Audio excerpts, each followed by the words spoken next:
As this is a book of Revelation 13, starting at verse 16, it reads, "And he causes all, both small, great, rich, poor, free and bond, to receive a mark in their right hand or in their forehead, and that no man might buy or sell, save he that had the mark, or the name of the beast, or the number of his name.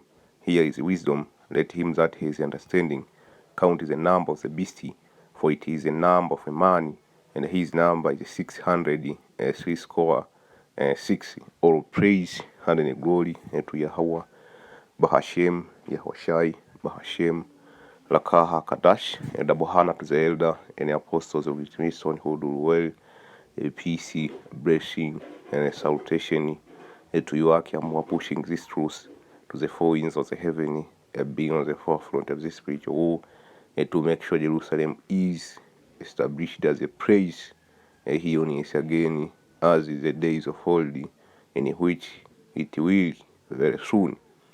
So this is another lesson through the spirit of Yahweh Hashem Yashai, man. And in today's lesson, we are going to talk about the highest level of testing when it comes to this phase in which we are having. And the war or the alliance of Gog and Magog will be forged through lack of resources, or to put it simple, through famine. Famine will help to forge the alliance of Gog and Magog. At the end of the day, you see, it all boiled down into commerce, and the resources, man. But the resources, that is a secondary thing. So I was reading from the book of Revelation 13, especially the key is in verse 17, and is that no man might buy or sell. That was going to commerce. You see, and the commerce, when you go back to the antiquities, it was the basic fundamental in which a human can interact. You see, different civilizations were located in different geographical areas, and the different geographical areas, they have different climate. So there was certain areas in which they have abundance of barley and corn, and you have other geographical areas in which they have abundant fish. They have abundant sheep, like in New Zealand, Australia, even over here in Tanzania. Tanzania is a large country. We have certain regions in which they can grow banana, but they can't grow corn. They can grow beans, and so forth and so forth. And you have areas in which they can only grow cotton. And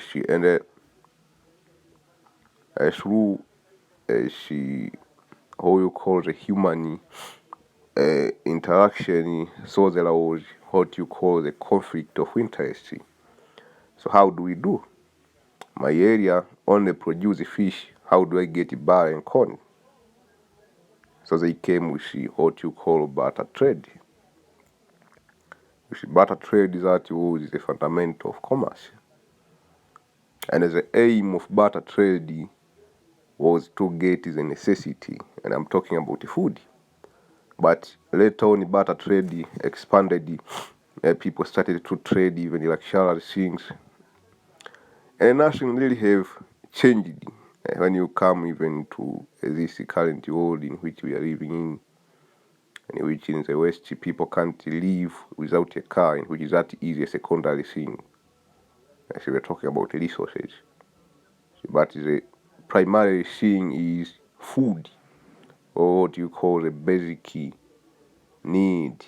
In commerce, when you go and study commerce, you have basic need, in which we have three basic needs. We have food, you have clothes, and a place to live. Basically, if somebody has all the three, you can live your whole life. You see, they didn't include your car there. They didn't include your beautiful woman there. They didn't include your beautiful kids there. They didn't include your beautiful park or your what you call your roller coasters when you go to enjoy. They didn't include your cinemas, your Netflix there. It's only food, clothes, and a roof to stay. And in the coming days, it will boil down to one thing: only the food. Because I can live without buying new clothes for a whole year. It is possible, man. You can live without your Jordan. So the version 13 and 17, this was really going to commerce, but if you narrow it down, it was really talking about the food, eating. You see, he's saying that no man might buy or sell what? Food. If you say that I can't buy a car because I don't got the chip, I will look you like a fool, man. What do I need a car for? For example, over here in Africa, I had my uncle. My uncle, he was a top government official. He was an auditor, man. And you know auditors. The auditors, they deal with money, man, government money. They can steal money from the government. They are very clever. And he was doing that, man. He had monies loaded in his wardrobe. If we open his wardrobe, he had monies, man. He stole it from the government because he was an auditor. He do auditing to these different companies. They tell him to fix their what you call their calculation when it comes to incomes and how to evade taxes. They give him a lot of money. But my uncle, until he was retired, he didn't buy a car. It's because he don't need one. You see, people like my uncle, if you tell him you can't buy a car unless you have the chip, you look you like a fool, man. So this was talking about food, man.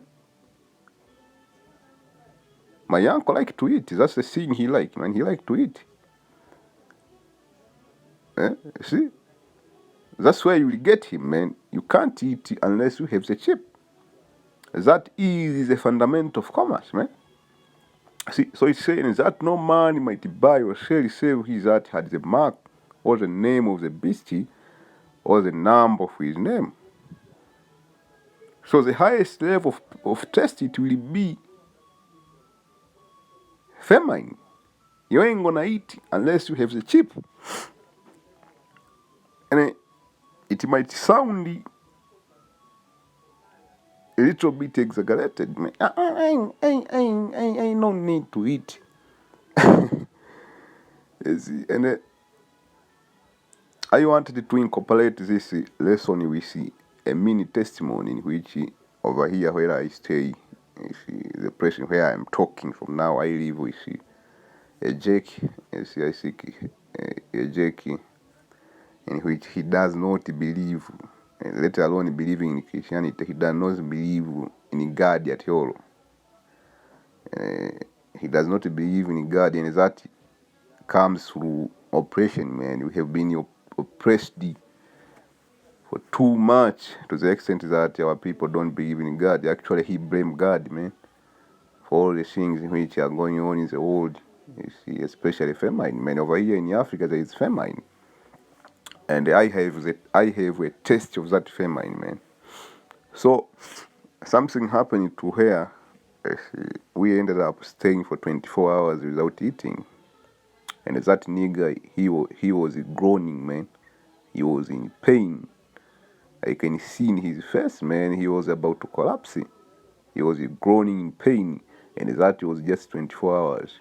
You see, let's say you go for 72 hours without eating or drinking anything. And it's not like you choose. The circumstances force you, man. And you ain't gonna be staying in your bed for 72 hours without eating. You will be moving around. Because it will be shit hit the fan. It will be mayhem, man.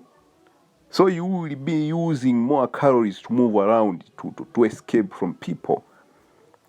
So the first 4 hours, they will be brutal and lethal.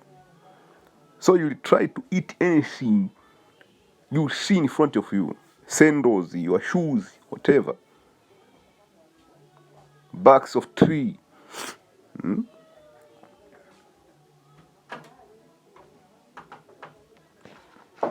You see? So that's what it will boil down to. See? The first 72 hours they will be brutal. You see? So that's what it is. And when you go to the psychology of famine, you see, they say the biology tell you, you see, you have different enzymes which digest your food. When you eat your food, it gets digested through different processes of chemical substances in your body. If those chemical substances they don't receive that food to digest on time, they start digesting your body. So before your enzyme eat you, you will eat anything. that include a human flesh. I see. So a lot of people they will submit to the new world order. I see. I don't care if you put like there was this one nigger. When I broke it down to him, and he said even if they put a chip on my battle piece, literally, I see, I will comply. See, that's one thing. Another thing I want to talk with you see, I was listening to a beautiful brother from the DC camp. You see, Kasamaga, from the DC camp, and he was going to the alliance of Ezekiel 38. This alliance also will be fomented to fight over resources, man, supply chain and everything.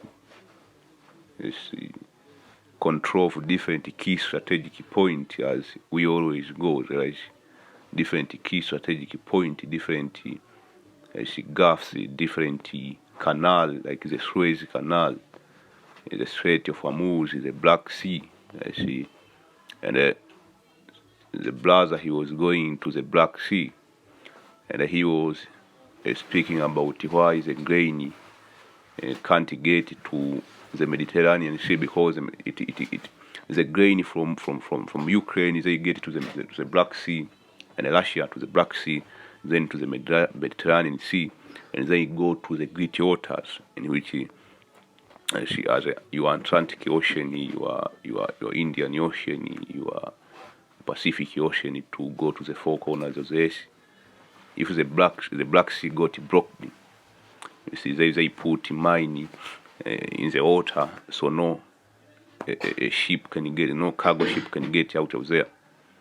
Just imagine, man, so when there is lack of resources, in which is this boiling down again to the basic fundamental, in which are your food. I see, and the brother also was going to the northern nations in the continent of Africa, because we have people in the Western world, they think Africa is just one country. In Africa, I have a lot of countries. The northern African country, in which are your Libya, your Mali, which is that's west, but north. You have your Tunisia, you have your Egypt, you have your Sudan, you have your Ethiopia, that is northeast. Basically, the countries in the northern quarters of Africa and the Horn of Africa. Those countries are the one which are mentioned in the Ezekiel 38 alliance. And he was going to how the blockade, or the blockade which was put over the ship of Ukraine, how they are affecting people. And he was saying like this will accelerate the forging of the Ezekiel 38 alliance. And not only that, this African country, African leader, what you call the Commonwealth of African countries, they went to Putin. Do you think what they talk? They didn't say. You see? So this will be a bitter war, man. Fighting over food. I see, you fight to the last man, man. So this is Ezekiel 38. I read from verse 1. It says, the word of the Lord, Yahweh Hashem Yahshua, came unto me, saying, Son of man, set thy face against Gog in the land of Magog, the chief prince of Meshech, to Tubal, and prophesied against him. And it says, thus says the Lord God, behold, I am against thee, O Gog, the chief prince of Meshech and Tubal, and I will turn thee back and put hook in thy jaws. See, and I put hook in thy jaws. That was going to the sheer force of prophecy. See, and I want to do a lesson about the sheer force of prophecy and the psychology behind the psychology behind the proxy wars and the sheer force of prophecy. See, these proxy wars, which are being fought and they will continue to be fought, many will pop up. They will make this king of the earth to be desensitized when it comes to waging wars, and that will put them on the edge. Because under normal circumstances there is no person under his right mind who can press a button and launch a nuke which can annihilate the whole continent. It has to be something behind it. That's called a hook. Them hook. And the hooks, that was basically going to the sheer force of prophecy. They will be forced to do to take extraordinary move, and that will come through different proxy wars in which it will drive them to the walls and say, we can just do it, we can launch the nuke. And that goes also into resources, man. Lack of resources because of embargo and economic sanctions. So that also is a sheer force of prophecy in which it will drive them to the wall. Saying I will bring thee force and all thy armies, horses and horsemen, and all them clothed with all sorts of armor, even in great companies, back and shield, all of them handling swords, to fight over resources, man. See, that's why we call it the algorithm of WW3. And the algorithm of WW3 also it includes the MOTB, because the MOTB will be based upon commerce, which boils down to food, the basic fundamentals of commerce. You see, one among them is food. You should say verse 5, Persia, Ethiopia, and Ethiopia, when you go and look the 16th century map of Ethiopia, Ethiopia goes up to Central Africa, man. I should say Libya involves all the northern country in Africa. All of them with shield and helmet. It includes Ethiopia, it includes Egypt, also there. Say Goma and all his band in the house of Togom of the North Quarter, man. Over resources, man. Come on, man. He say, all his band and many people, be so prepared and prepare for thyself for law and all thy companies that he assembled unto thee. Assembled unto thee to do what? Over resources, man. Be so a guard unto them. They say after many days thou shalt be visited, in the later years thou shalt come in the land that is brought back from the sword, and is gathered out of many people against the mountain of Israel, which has been always desolate, but it brought forth out of the nations, and they shall dwell safety all of them. And thou shalt ascend and come like a storm. See, let me see another last thing. I think this have been coming a lot lately. I see. So this is the book of Ezekiel 7, verse 5 say, thus says the Lord, thy power and evil, and only evil, behold it come, and the end is come, it watches for thee, behold it come, and the morning is come unto thee, and that was going to the kingdom of heaven. All those that dwell in the land, the time is come, the day of trouble is near, and not sounding again of the mountain. You see, that's what is always coming. Let's go to verse 12. The time is come, the day draw near. Let not the buyer rejoice, nor the seller mourn. That was going to commerce. You see, a lot of trouble will come because of this one word, commerce. And actually all wars, like 99.9% have been fought over resources. Even when you go back to the antiquities, you see, for last is upon you the multitude is zealous. For the seller shall not return to that which is sold, although they were yet alive, for the vision is touching the whole multitude thereof. You see, a whole lot of people will not be able to buy and sell. That will make even them to lose what we call common sense. There won't be what we call the international watchdog to watch over nuclear, that Iran is about to produce a nuclear weapon. No, man. The country will say, fuck that, man. So we are going to war because of resources, man. Our people are hungry, our people are protesting. And when you see people start protesting, you know that that's time for war, man. You see, there was one big point which led to World War II. Economic collapses, man. So people were protesting. Case in point is the Weimar Republic. So Hitler decided to wage war to divert people's attention. Because if there is war, people will be cheering, man. Go and get them, go and get them. Like the Russians are doing right now. Go and get the Ukrainian, man. Because people are hungry. They want something to talk. And that is war. See, the next thing which come when people can't eat is a fight. A fight will break out, man. This is a simple concept, man, from the street. You see, if people can't eat, what do you think that's next? What do you think what is next? Bullet will fly, man. You see, it says, which shall not return, neither shall any strengthen himself in the iniquity of his life. They have blown a trumpet even to make or lead, but none goes to battle. So after he talked about commerce, he started talking about battles, man. And see, when you see, man, there is something wrong with commerce, man, your supply chain, different key strategic point, goods are not moving, there is no exchange of goods, people are being hurt, can't eat. See, that's a battle plan being drawn. See, nothing have changed, man. So this is the Bible is really the art of war. You see. So with this I say shalom. I hope you brothers were edified. On to the next, and shalom.